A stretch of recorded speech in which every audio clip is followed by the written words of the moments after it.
It was after dark, and I don't know which came first, to be honest, at this stage, if it was the feeling like there was something wrong or the smell, because I remember catching a smell, and it was like a wall, and it was like wet dog, sulfury, rot.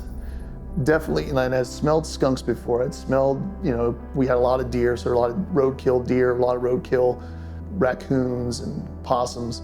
This was something, another level of smell that unlike anything I'd ever smelled before. I just remember it being like really quiet.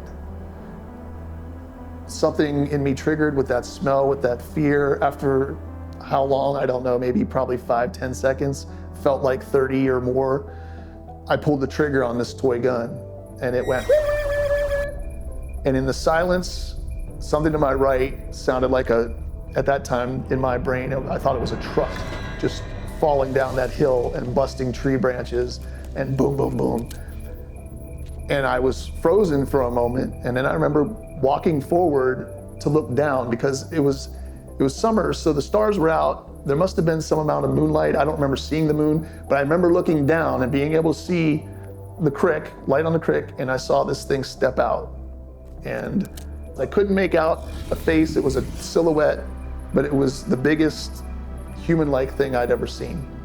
I could tell that it was hairy. I could tell that it wasn't a bear. The shoulders, it had like no neck. It was just a little bit of a head and these broad shoulders, and it walked. And it took a step, and then I heard it going up the other bank. By the second or third noise of either a foot or a hand going in, it just felt like whatever it was might come down there.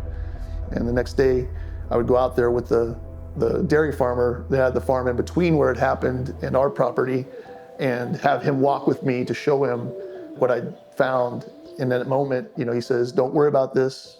We found footprints. We found toe prints on one side of the bank, heel print on the other, and then these gouge marks. And on the side that I heard all the crashing on, there were a bunch of, some trees completely busted down, others it was just branches. It sounded like there shouldn't be a tree there, but there were trees there, but most of it was broken branches, but there were a couple of smaller trees that were just completely knocked over. So he witnessed this with me, and he made me promise. He said, "I'll take care of this, but you got to promise me you'll never talk about this to anybody." He says, "Can you promise me that?" I said, "Yeah, sure." And I didn't. I never told anybody